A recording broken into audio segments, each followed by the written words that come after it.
Hey there. So before we start with the class, that's a video I have made 4 years later or maybe 3 years later. So I first published this class on Skillshare, but Skillshare isn't the same as it was back then. So bad monetization, bad distribution. So I thought, hey, let's open source it. More people can view it as you're doing right now. I don't want to put it behind a paywall. Yeah, more knowledge is always better. And yeah, I have about 6 classes, so not just this one you're looking. I have classes about UI, UX, real world example case studies. So nothing from the studies or so, really tangible stuff. Then I have psychology, biases, principles from UX, UI. So that's more, bit more theoretical, but also with real world cases. Then I have um, a series about how to learn languages within 30 days. And I'm not joking with that. I've learned HSK Mandarin or Chinese Mandarin within 30 days. I also passed the exam. So that's a very good system. It's no secret or so, or secret snake oil.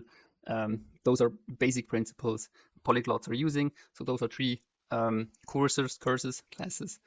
One about the overall high level method, then about the tools I've used, italki and Anki. Anki is also very popular amongst doctors if you have to learn quite a lot. And the last one was about Reddit. So keep in mind, that's not the only class from me, from Skillshare to YouTube. There are some more others. Yeah, and now enjoy the class. Comment if you have any questions or so. And yeah, learn as much as possible. Enjoy. Hi everyone, my name is Robin. I'm 28 years old and I'm living in Switzerland. I have studied business administration in Switzerland as well, and because I was looking for a challenge during my studies at the university, I had learned basic Chinese, so HSK2, and Russian A1. That's quite the same level, and each within 30 days, more or less. So there are a few learnings or shortcuts, so-called language hacks, from this time that I would like to share with you, and I hope that you can gain something valuable from it. You will learn most of this class if you put the content directly into practice, and please experiment on your own. That's very important. Because I can say that from my own experience, whenever I have actively taken care of a matter, made myself responsible for my success, the results have always filled me with joy, and they were quite good then.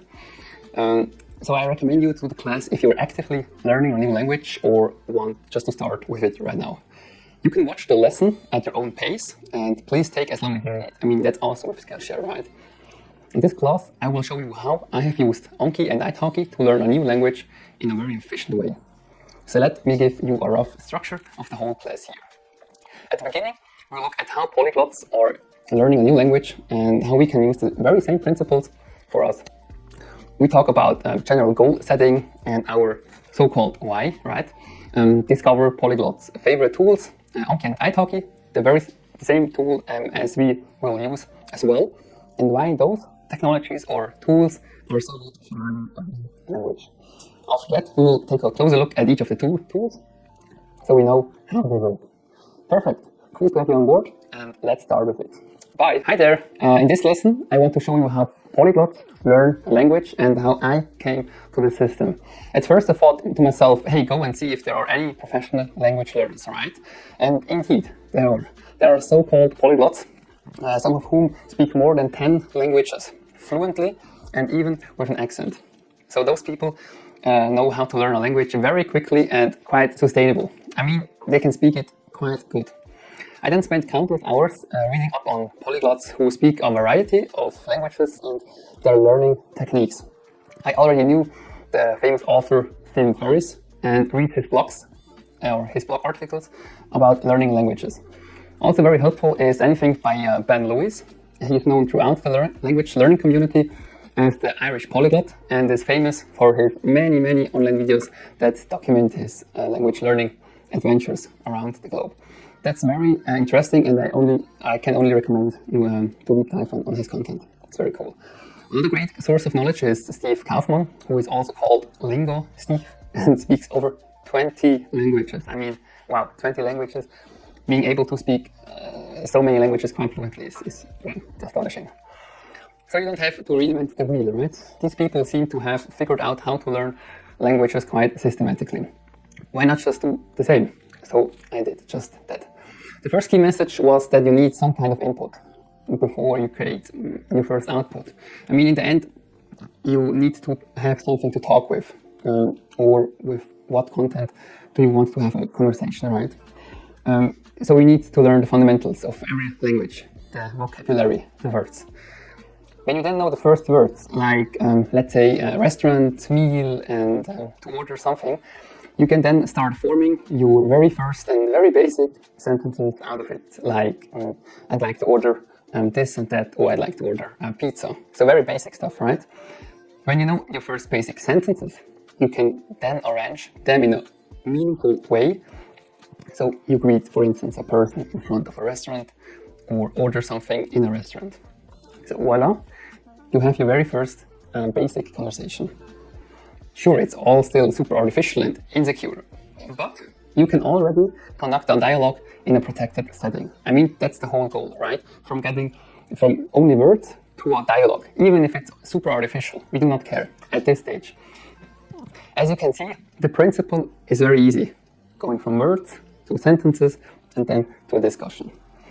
The majority of polyglots mentioned spaced repetition as the most effective methodology or way to get or receive such an input in the most effective way.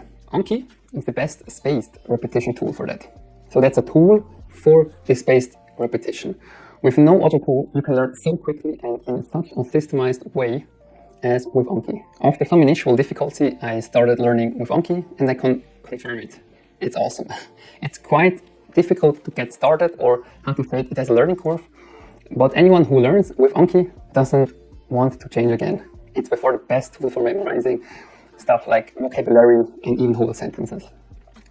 With Anki, we now get input the most effective way, in the form of learning the language basics and implement the first key message we got from the polyglots in the beginning, right? So we have to get input in form of words, sentences, etc. And Anki is the most effective way to do that. The second message is that you need to completely surround yourself with new language and use it actively. Use different touch points and senses. I mean, speak, write, read, listen in a new language. So be creative. For myself, for instance, I then read comics or books in Mandarin, followed other polyglots on YouTube who are learning Mandarin and watch their progress, or listened to thousands of podcasts about Chinese pronunciation. I mean, I was super motivated and can still remember how much fun I had at this time. My walls were full of Chinese words, like the names of the days or month, or just the numbers from 1 to 20. I made very good progress back then. I could read the Chinese books, though, at quite a basic level, but thought of having a real word conversation made me quite uncomfortable. I mean, being able to read it passively or having a real conversation, that's a big difference. I mean, let's imagine you are sitting in front of your desk, and imagine you are in a Chinese restaurant in mainland and want to order something. I mean, that's a little bit of a difference, isn't it?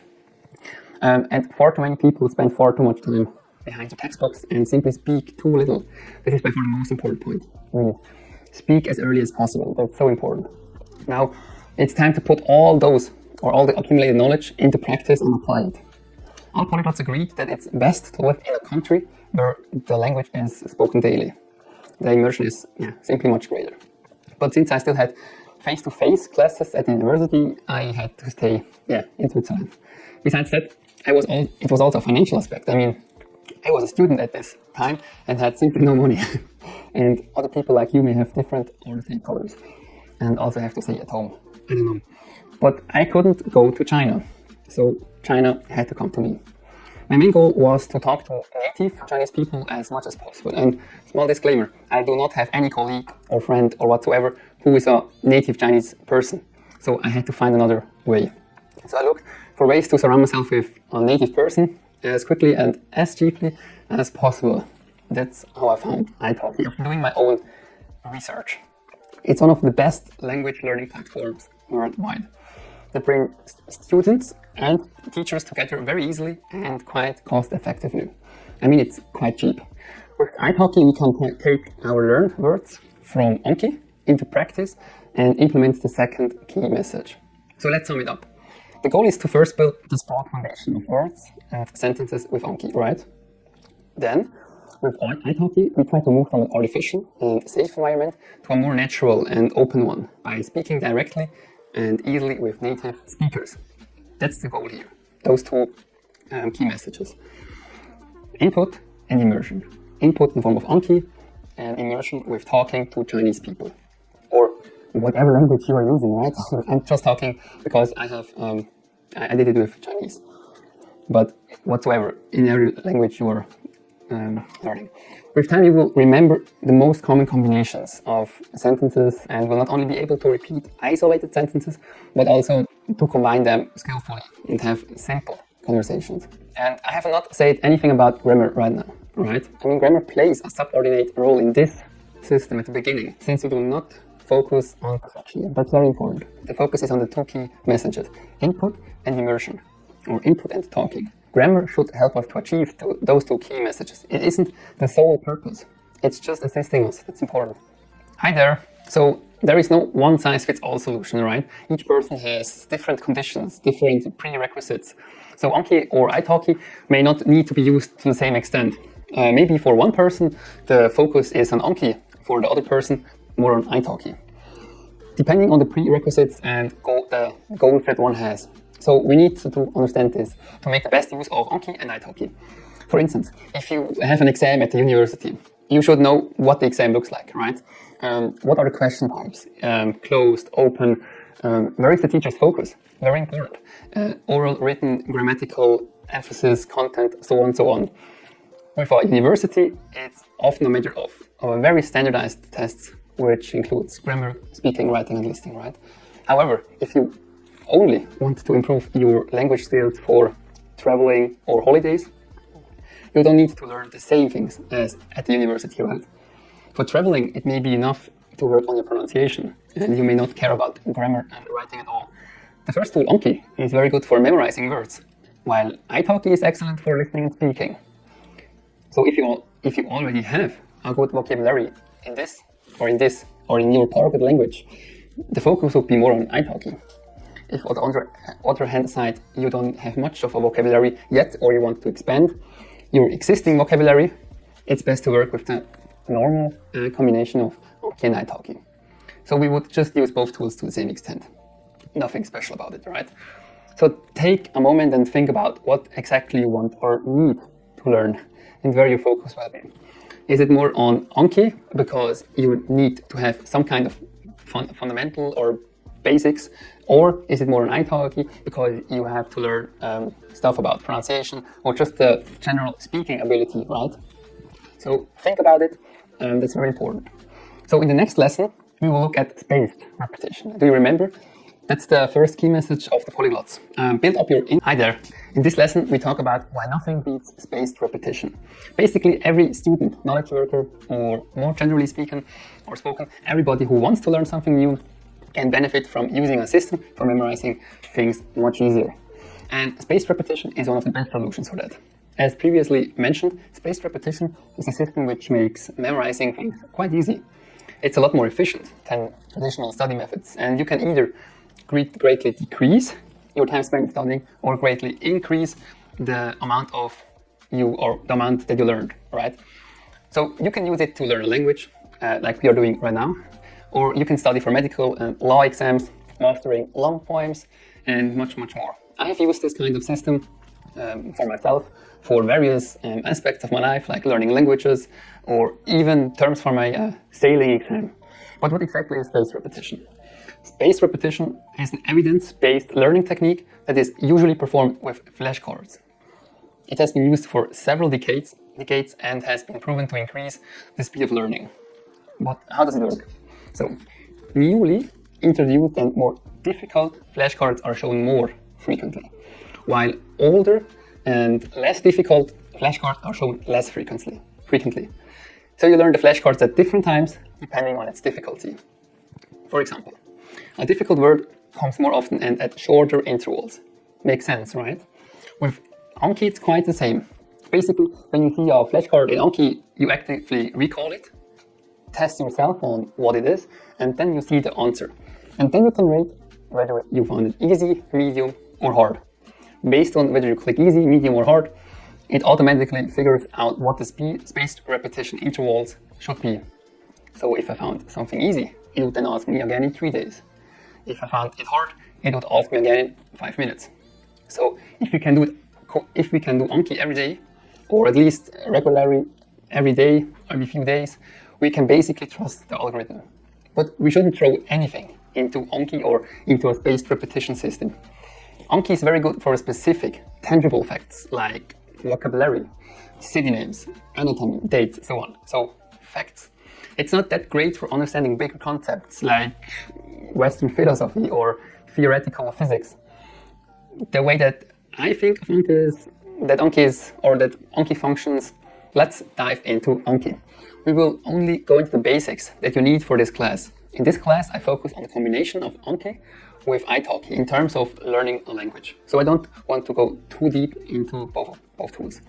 This would be too much and this is beyond the scope of the class. If you want to learn more about Anki at a later date, I have linked everything in the resources down below. Anki is a powerful and intelligent flashcard software which uses a spaced repetition software. So it's quite similar to Quizlet, but the technology behind is much more sophisticated. Simply put, you learn and retain things much faster and better with Anki, as you heard in the previous lessons. Let's check the official website. So it's called apps.ankiweb.net.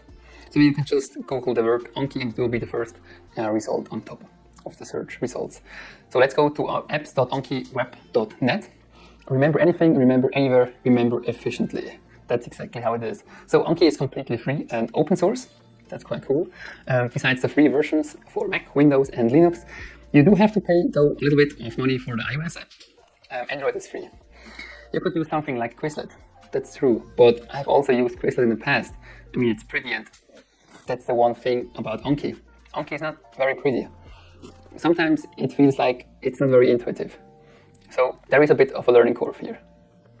With Quizlet, on the other hand side, there isn't any learning curve. It's very easy, but that's very important. But Quizlet is also a lot less powerful than Anki. Overall, you really can't customize it.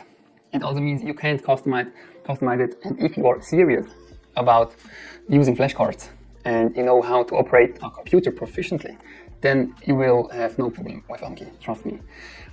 If you know how to run a computer and watch this series here or this class, this shouldn't be a problem at all. Therefore, you want to do this properly. You want to use Anki rather than Quizlet. Learn Anki once and use it again and again. No one has ever told me that they regretted using Anki, but people keep saying that they regret getting to know Anki late, including myself. Okay, so let's dive into Anki.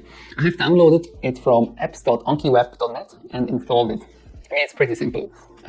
Afterwards, you will see the screen.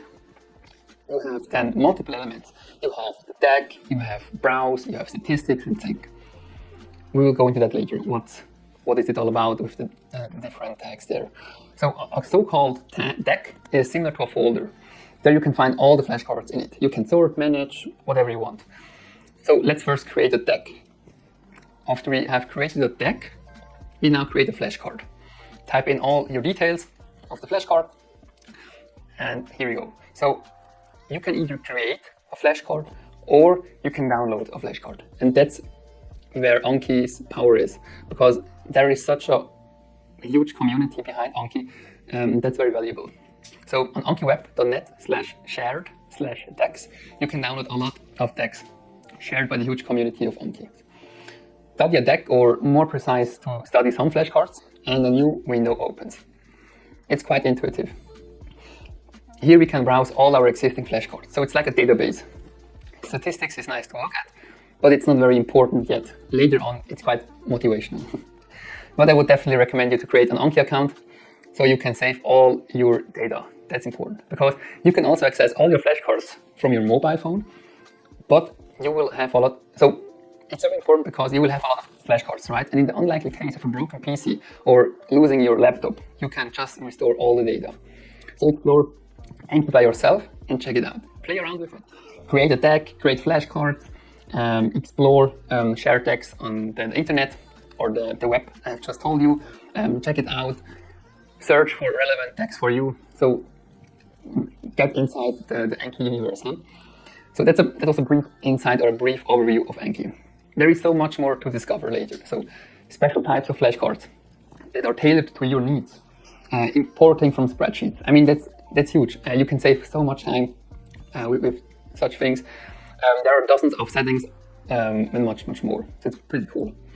But do not get lost in the details. That's also important because Anki can be tricky and you can get lost. First, familiarize yourself with the system, and then Anki and italki in special. Perfect. Now we have covered the first part of the system and how to build up and learn the words. Hi there. As in the beginning mentioned, the goal was to build a broad foundation of words and sentences with Anki. Now, with italki, we try to move from an artificial and safe environment, like we had with Anki, to a more real world, like an open environment, right?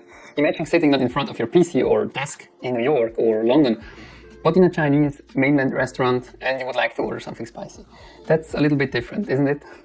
So, as I said, far too many people spend far too much time behind their textbooks and simply speak too little. This is by far the most important point. That's why all polyglots agree that it is best to live in a country where this language is spoken daily and to expose yourself and interact with as much of your desired language as possible. You will learn much faster. But oftentimes that isn't a suitable option, right? And we have to find other ways to simulate this kind of immersion. So if we couldn't go to China or whatever country your target language is spoken, this country has to come to us. That's exactly what we are going to do with italki, putting all the accumulated knowledge into practice. Now, the question is, when is the best time to start? Is there a best time to start? Should you build up an excessive vocabulary and start with italki after 2 or 3 months? I could talk about this topic for a long time. Short story? Yeah, as quickly as possible. As soon as you notice that you can build your first sentence, or you start to feel comfortable with Anki or the language in general, use italki. After how many days or weeks you feel ready depends heavily on your commitment. For example, at the time at university, I was studying for about 10 hours a day, so I was able to learn quite quickly. But this isn't the norm, right? If a person studies for 10 minutes a day, for example, he would make less progress than me, right? So it's all about the idea I want to deliver right now. If you work more, you can expect better results. So therefore, you would use italki a little bit earlier. That means I would use italki a little bit faster than that person, because I could form the sentences a little bit earlier, right? Just for the simple reason that I invested more time. So don't compare yourself with another person, because in my opinion, comparison makes you unhappy. Do your own thing, and you will know when it's time. But the rule of thumb is and remains to start talking as early as possible. It's also much more motivating. I can still remember when I was able to speak the first sentences, or when I was able to introduce myself in Chinese to those around me. It was super motivating to see the amazed laughter of my friends. That was so cool. It was really cool. I also could order a meal in a Chinese restaurant in Valencia, in Spain, and that was a very cool experience. That paid all the effort off. And sometimes it also helps to set yourself a certain deadline. I mean, if you have an exam, normally you have a deadline. Maybe you don't have any deadlines for reasons like you want to learn the language for traveling or for holidays. I don't know. But the deadline is something that could help. Something like, if then, or in 30 days I want to start italki without ifs and buts. Or as soon as I know 200 words in Anki, I will start with italki. Something like that. I think that learning from the beginning can be unfamiliar, but very motivational, as I just described with ordering food in a Chinese restaurant. And let's be honest, a lot of us give up on learning a language, and I think the only reason is motivation. Even for those who say that they don't have the time. In the end, that means that other things are either more important or you are more motivated to do other things. When it's important, you always find time. Speaking with people, seeing the results, seeing small achievements. This, I think, is something very powerful and can really motivate you. So don't forget your motivation and start the fun, rewarding part early on. Do not neglect that. And speak as early as possible. That's true. So, perfect. Thanks so much. And let's see you in the next lesson where we explore italki. Hi there. Let's explore italki. Italki is the biggest global language learning community that connects students who want to learn a language with a teacher who can teach this language. So there are over 5 million learners and over 10,000 teachers, so you can learn pretty much any language there. There are hundreds of languages. The lessons are private only, so one-to-one lessons. There are so many teachers for every budget, schedule, and learning needs, so you will find a teacher that works for you and can help you practice. Before we start, you can use a special discount in which you get $10 in italki credits for free after you buy your first lesson. Italki credit is just the internal currency. You have to exchange those, but nothing too complicated. So with those $10, you should get about 2 or 3 lessons on italki for free. So just type go.italki.com/skillshare and continue there. So don't forget to use this discount when registering. Okay, perfect. Click here on Get Started Now. You can create your new account by using your email or your Facebook login. Keep in mind that this 10% discount is only for new students. Now, we want to find a good teacher who can support us in practicing the language, right? So here you can search and filter for teachers in different ways. I will cover topics like finding the best suitable teacher for you or other very useful tips in other classes, because there are so many tips, and show you all the tips and tricks I have learned over the last 3 years and over 1,000 lessons. Link in the resources down below. However, the current basic level of detail is far enough for the purpose of this concept. So there is an important thing to understand.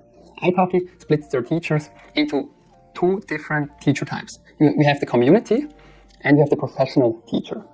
So if you just want to have a general chit-chat with somebody, so just practicing on your pronunciation, for instance. So let's say in French or German, and you're not too worried about any grammatical stuff or anything too formal, a community tutor or teacher will probably be the person for you. Now, professional teachers, on the other hand side, are actual certified and qualified teachers. So if you have learned languages before, then you probably know how you learn, and you will want a teacher who is more flexible, who is open to you teaching yourself. So being kind of a coach or a guide, something like this. So it's much more, it's with more free space, right? But if you don't have much experience and it's new for you learning a language, then you will want to have a teacher who is really systematic and methodical in their approach and will hold your hand a little bit more. Now, of course, the difference will come in cost, but we will come that later, or we will cover that later. But that's just an important thing to note from the start. Community teacher, professional teacher, right? Once you have a teacher that you have a good impression of, then look at the teacher's availability. It shows you the availability of the teacher as well as yours, so that you don't double book yourself with another teacher, something like this. Those times are always in your local time zone, so you don't have to calculate the time or all the stuff, so it's very helpful. Once everything is confirmed, you will get a message, and you will also choose your mode of communication. So for instance, I chose to do it by Skype, but you can also do it by FaceTime, Google Meet, or Zoom, or whatever tool you are using, right? You can do whatever you do, really.